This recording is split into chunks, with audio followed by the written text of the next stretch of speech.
Hai guys, selamat datang di channel Indonesia Belajar. Dalam video kali ini, kami akan memberikan panduan untuk melakukan instalasi dan ulasan FuryBSD 12.1 XFCE Edition. Yuk, kita mulai sesi instalasi kita.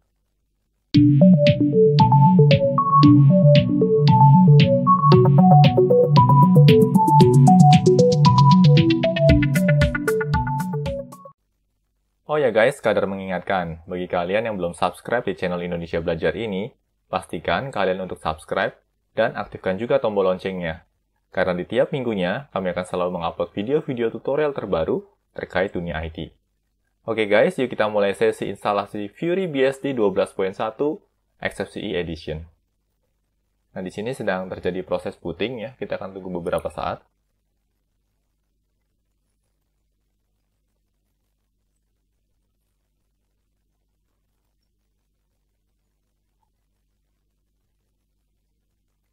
Oke, di sini proses bootingnya baru saja selesai, dan kita sedang memasuki live version atau live medium di sini.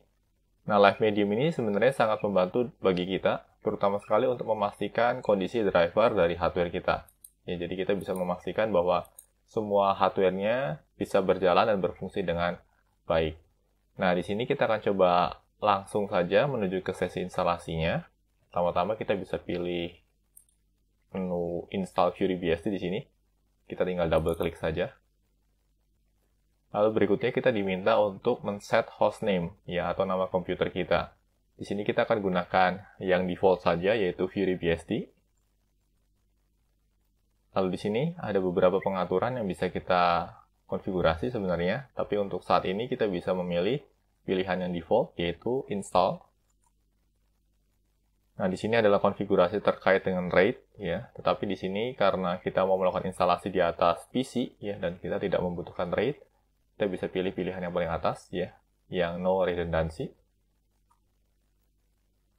Nah, selanjutnya di sini kita tinggal memilih hard drive yang akan kita install, ya. Dalam kasus ini kita akan memilih hard drive yang pertama. Oke. Kita bisa pilih dengan menekan tombol spasi di sini. Nah, di sini juga ada tulisan ZFS Configurations, ya. Nah, ZFS ini merupakan file system yang diadopsi oleh FuryBSD dan juga oleh FreeBSD. Oke, kita lanjutkan saja dengan menekan tombol OK di sini. Nah, selanjutnya kita juga mendapatkan halaman atau pesan peringatan, ya. Ini last chance.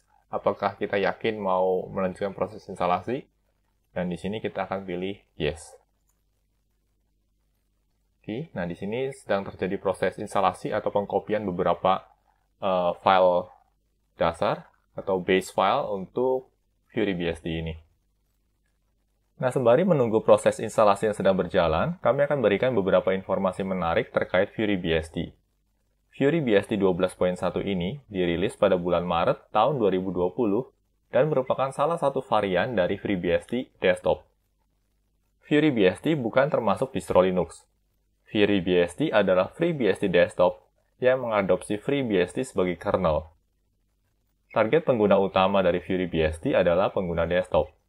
Selain FuryBSD, terdapat beberapa desktop-oriented BSD yang lain seperti GhostBSD dan NomadBSD. FuryBSD terbilang yang paling dekat dengan FreeBSD, di mana FuryBSD hanya menyertakan beberapa penambahan kecil seperti pre-install desktop environment dan pengecekan driver hardware yang difasilitasi dengan live medium. Ini dilakukan untuk membantu pengguna desktop dalam mengadopsi FreeBSD untuk perangkat laptop atau desktop yang mereka miliki dengan lebih mudah. Desktop environment yang disertakan oleh FuryBSD juga terbilang plain dan basic tanpa disertai theming. Kami akan mereview desktop environment ini selepas sesi instalasi. Terkait desktop environment, saat ini FuryBSD menawarkan dua varian, yaitu XFCE Edition dan KDE Edition. Varian yang sedang kita install saat ini adalah FuryBSD XFCE Edition. Karena berbasis FreeBSD, maka tingkat stabilitas dari FuryBSD ini tidak perlu diragukan lagi. Koleksi software yang didukung pun terbilang luas. Hanya saja, koleksi driver hardware yang dimiliki oleh FreeBSD ini bisa dibilang masih kalah bila dibandingkan dengan distro-distro berbasis Linux. Oleh karenanya, bagi kalian yang tertarik untuk mencoba FuryBSD, ada baiknya kalian mencoba instalasi di atas virtual machine terlebih dahulu. Dan kalaupun kalian tertarik untuk melakukan instalasi FuryBSD secara langsung di laptop ataupun PC kalian, ada baiknya untuk mencoba versi live-nya terlebih dahulu, dan pastikan semua hardware, khususnya Wi-Fi dan graphic card, dapat terdeteksi dengan baik. Setelah kesemua hardware berfungsi dengan baik, maka kalian dapat melanjutkan ke proses instalasi. Bagi kalian yang tertarik untuk mencoba FuryBSD ini, kami akan sertakan alamat homepage dari FuryBSD pada deskripsi video. Kalian bisa mendapatkan ISO installer dari FuryBSD ini pada homepage tersebut. Komunitas pengguna BSD di Indonesia juga terbilang aktif. Diskusi umumnya berlangsung di Telegram Group Laskar Setan Merah. Istilah setan merah ini mengacu pada maskot dari FreeBSD yang menggunakan karakter setan merah. Link untuk menuju Telegram Group ini juga akan kami sertakan pada deskripsi video di bawah ini. Nah, agar video instalasinya tidak berkepanjangan, maka video instalasi ini akan kami skip sampai di titik di mana sistemnya sudah terinstall dan kita siap untuk melakukan proses rebooting. Nah, di titik ini kita diminta untuk men-set password untuk root. Ya, di sini kita akan coba inputkan password kami. Oke, kita retype lagi password untuk rootnya.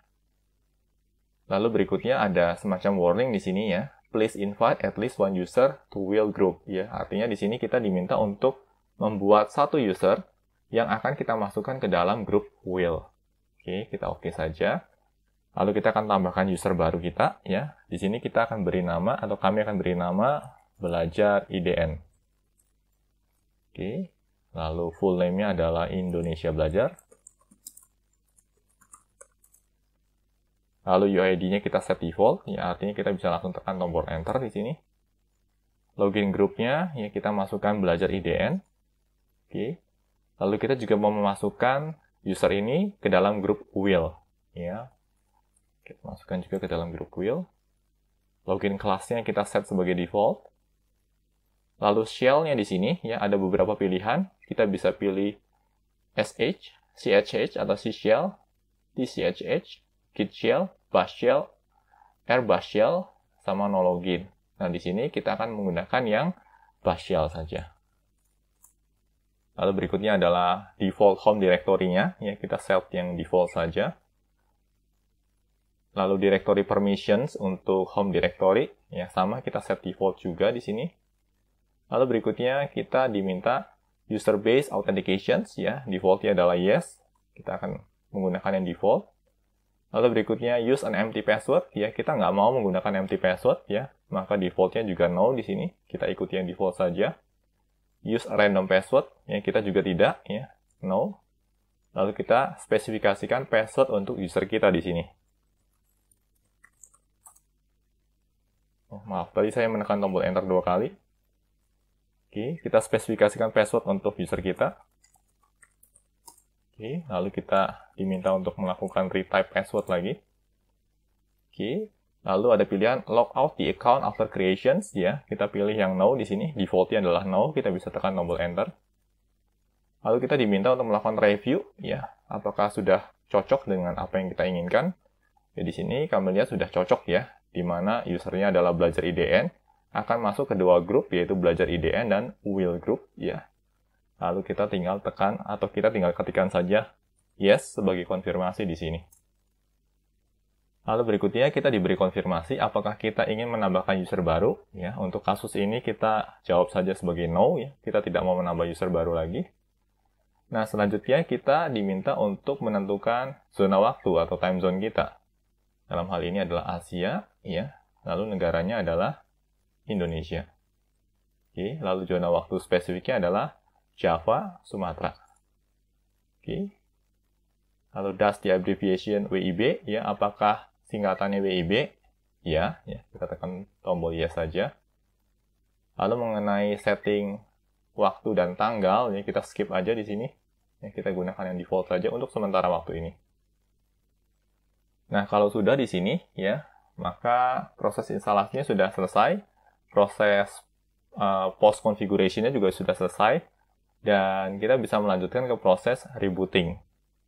Nah, tetapi di sini jangan lupa ya guys, sebelum kita melakukan reboot, kita lepaskan dulu media instalasi dari laptop atau PC kita. Nah, setelah dilepas, baru kita tinggal tekan tombol Enter untuk melakukan proses rebooting.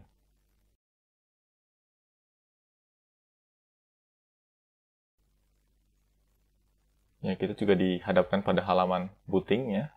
Kita akan pilih yang pilihan pertama. Proses booting sedang berjalan saat ini. Kita tunggu beberapa saat.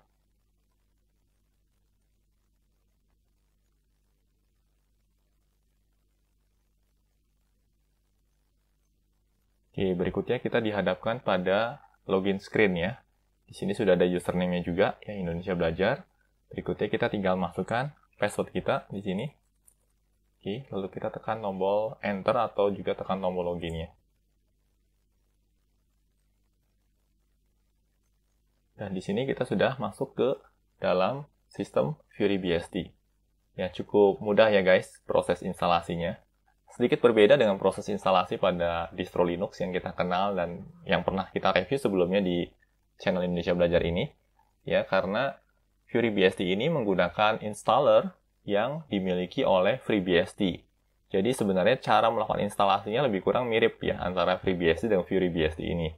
Hanya saja FuryBSD memfasilitasi dengan menu atau dengan opsi Live Medium.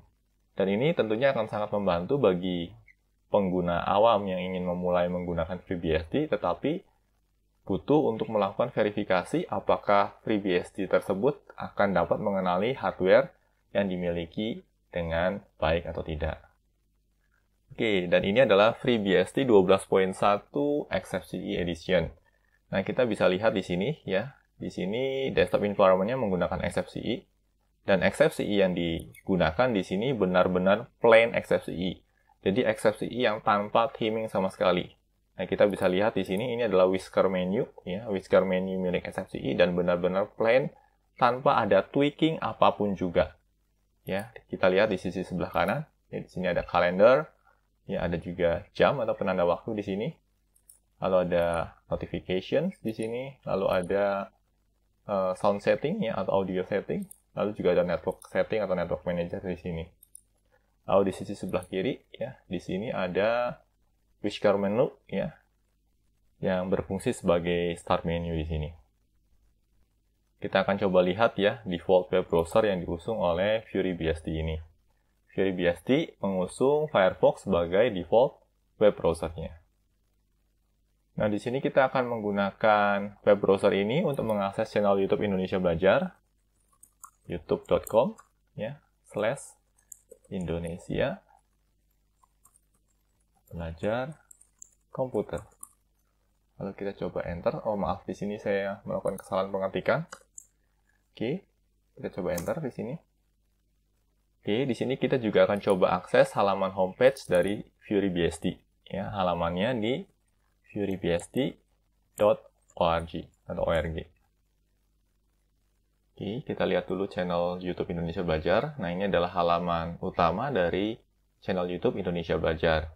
Nah, di sini kami kembali mengingatkan bagi kalian yang belum subscribe di channel Indonesia Belajar ini, pastikan kalian untuk subscribe dan jangan lupa aktifkan juga tombol loncengnya. Karena di tiap minggunya kami selalu mengupload video-video tutorial terbaru terkait dengan dunia IT. Jadi, pastikan kalian tidak tertinggal dengan update video dari kami. Nah, berikutnya kita akan coba lihat halaman homepage dari FuryBSD. Nah, ini adalah tampilan dari halaman homepage milik FuryBSD ya. Halaman homepage-nya cukup sederhana tetapi tetap elegan dan menawan. Nah, di sini kalau kita mau mendownload installer, kita tinggal pilih menu download ya. Lalu ada dua pilihan di sini. Ya, ada XFCE Editions, ada juga yang KDE Editions. Nah, kalian bisa download dari sini. Oke, berikutnya kita akan melihat file manager yang diusung oleh FuryBSD. Nah, karena FuryBSD mengadopsi plain XFCE, maka file manager yang diusung juga file manager yang plain dan bawaan dari XFCE. Dan di sini nama file manajernya adalah Tunar. Ya, di sini menggunakan Tunar versi 1.8.11.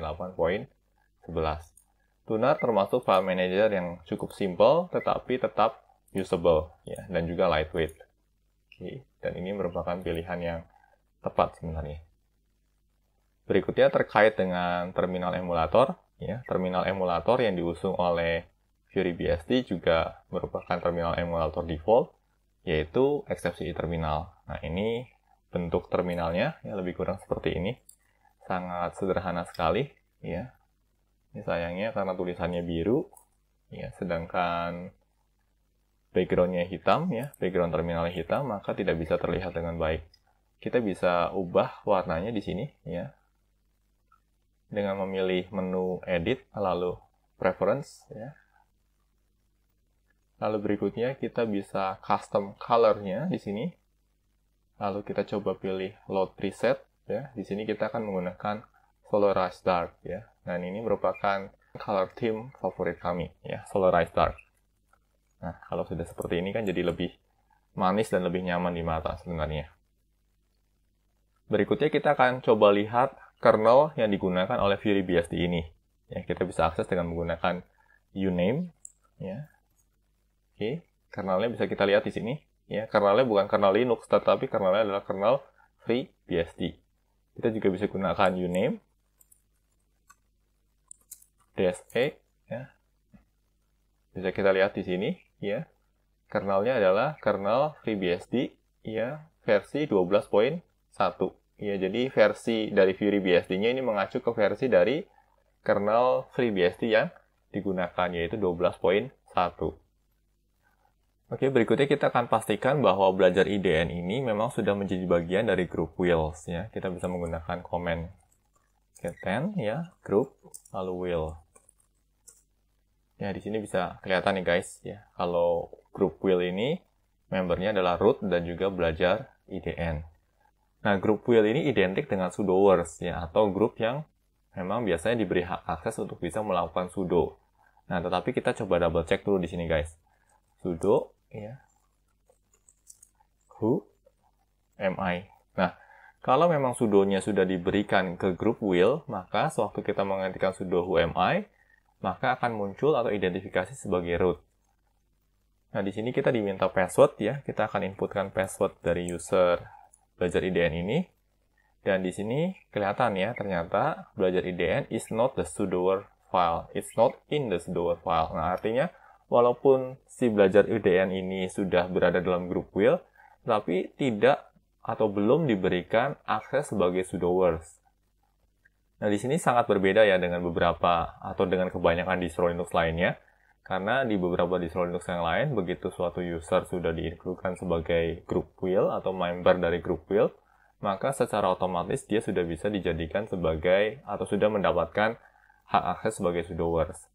Nah, di sini ya kita harus melakukan beberapa hal terlebih dahulu, yaitu kita perlu melakukan vsudo ya untuk melakukan modifikasi terhadap file konfigurasi dari sudoers tadi. Nah, di sini untuk menjadi atau untuk mengakses vsudo juga harus sebagai root ya. Makanya di sini kita harus beralih dulu sebagai root ya. Saya switch dengan menggunakan su, lalu saya input password root saya. Nah, di sini promnya sudah berubah ya menjadi prom root. Lalu berikutnya saya tinggal masukkan vsudo. Oke. Lalu ada baris yang harus diaktifkan di sini. Oke, kita coba lihat dulu barisnya. Oke, rootnya sudah all ya. Nah, ini guys, ini yang harus diaktifkan nih guys ya. Uncomment to allow members of group wheel to execute any command. Nah, di sini kita coba lepas dulu komennya, lalu kita coba save ya. Lalu berikutnya kita coba exit di sini. Oke. Kita coba clear screen dulu. Kita coba ya guys untuk memanggil ulang komen sudo who am I. Kita input password dari si belajar IDN di sini. Nah, sekarang sudah berhasil ya guys ya. Sewaktu memanggil sudo who am I ya, memasukkan password milik si belajar IDN, lalu muncul sebagai root. Nah, berikutnya terkait dengan proses instalasi software atau package. Nah, di sini berbeda dengan distro Linux pada umumnya, ya, yang mana proses instalasi software atau package itu difasilitasi dengan menggunakan software center atau software manager yang berbasis GUI. Tetapi di sini, ya, proses instalasi software-nya tidak ada yang berbasis GUI. Nah, bagi kalian yang sudah terbiasa dengan menggunakan Arch Linux, mungkin tidak kaget dengan hal ini. Tetapi bagi kalian yang mungkin berasal dari pengguna Manjaro atau pengguna Ubuntu ya, atau pengguna Elementary OS atau Linux Mint yang sudah terbiasa dengan proses instalasi yang difasilitasi dengan software center atau software manager yang berbasis GUI, mungkin agak sedikit kaget. Nah, di sini proses instalasinya harus dilakukan dengan menggunakan command line atau berbasis konsol. Oke, dan package manager yang diusung oleh FreeBSD atau FuryBSD ini adalah PKG. Ya, misal di sini kita mau menginstal fish shell, ya, maka kita bisa panggil sudo pkg install fish di sini. Nah, di sini sedang terjadi proses update repository, ya, di mana local repository ini sedang disinkronisasi dengan remote repository. Nah, begitu sudah selesai, ya berikutnya, ya, di sini ada keterangan, ya, package yang butuh untuk di-upgrade, ya, kita jawab saja dengan ya di sini. Nah, bisa kita lihat di sini, ya, berarti si PKG-nya sendiri butuh untuk di-upgrade, ya, dari versi sebelumnya yaitu 1.12, ya, menjadi versi 1.13. Nah, di sini sedang terjadi proses downloading, ya, versi PKG yang lebih baru, yang nanti akan diikuti dengan proses instalasi PKG ini. Nah, setelah proses instalasi PKG versi terbarunya selesai, berikutnya baru dilanjutkan dengan proses instalasi fish, ya. Apakah ingin dilanjutkan? Ya, di sini kita tinggal tekan saja tombol Y. Fish yang sedang kita install di sini merupakan salah satu shell yang dikenal dalam dunia Linux maupun Unix, ya. Dan Fish ini singkatan dari Friendly and Interactive Shell. Kami juga pernah mengulas terkait Fish pada salah satu video di channel YouTube Indonesia Belajar ini. Nah, bagi kalian yang penasaran dengan apa itu Fish dan bagaimana kelebihan Fish dibanding dengan shell yang lain, ya, kalian bisa simak video tersebut. Oke, di sini kita coba demokan sekilas ya guys, bagaimana Fish bekerja, ya. Kita tinggal panggil Fish saja, ya. Maka di sini shellnya sudah berubah menjadi Fish Shell, ya, atau Friendly and Interactive Shell. Nah, di sini kami akan sampaikan beberapa poin penting yang mesti diperhatikan bagi kalian yang tertarik untuk mulai menggunakan BSD. Kebanyakan orang beralih dari Linux ke BSD umumnya karena alasan stabilitas. Dan memang tidak bisa dipungkiri, BSD memiliki tingkat stabilitas yang rock solid. Hanya saja ada beberapa poin yang mesti diperhatikan. Poin pertama adalah terkait deteksi hardware. Koleksi driver yang dimiliki oleh BSD tidak seluas Linux. Oleh karenanya, manfaatkan fasilitas live version untuk memastikan semua hardware terdeteksi dan berfungsi dengan baik. Poin kedua adalah, bagi kalian pengguna Dropbox, perlu diketahui bahwa Dropbox untuk saat ini belum bisa berjalan di atas BSD. Dan poin ketiga, bagi kalian seorang software developer yang banyak menggunakan Docker, perlu diketahui juga bahwa Docker tidak bisa berjalan di atas kernel selain Linux. Kami rasa itu adalah ketiga poin penting yang perlu untuk diketahui dan diperhatikan bagi kalian yang tertarik untuk migrasi dari Linux ke BSD. Oh ya guys, apakah kalian pengguna BSD? Kalau ya, varian BSD apa yang kalian gunakan saat ini? Bagikan juga pengalaman kalian selama menggunakan BSD pada kolom komentar di bawah ini. Bagi kalian yang belum menggunakan BSD, setelah menonton video panduan instalasi dan ulasan FuryBSD ini, apakah kalian mulai tertarik untuk mencoba BSD? Yuk, sampaikan pendapat kalian pada kolom komentar di bawah ini. Demikian video panduan instalasi dan ulasan FuryBSD 12.1. Semoga pembahasan dalam video ini dapat membantu kalian yang sedang mempertimbangkan untuk melakukan instalasi FuryBSD. Pastikan juga untuk terus mengikuti video-video tutorial lainnya di channel ini. Bila mana ada pertanyaan ataupun masukan terkait materi yang dibahas dalam video ini, kalian juga dapat menyampaikannya melalui kolom komentar di bawah ini. Kami akan selalu berusaha untuk merespons setiap komentar yang kalian sampaikan. Oke guys, semoga video ini bermanfaat bagi kita semua. Jangan lupa untuk komen, like, share, dan subscribe, karena ini akan menjadi motivasi bagi kami untuk terus menghasilkan video tutorial berkualitas lainnya. Salam Indonesia Belajar, banyak belajar, biar bisa bantu banyak orang.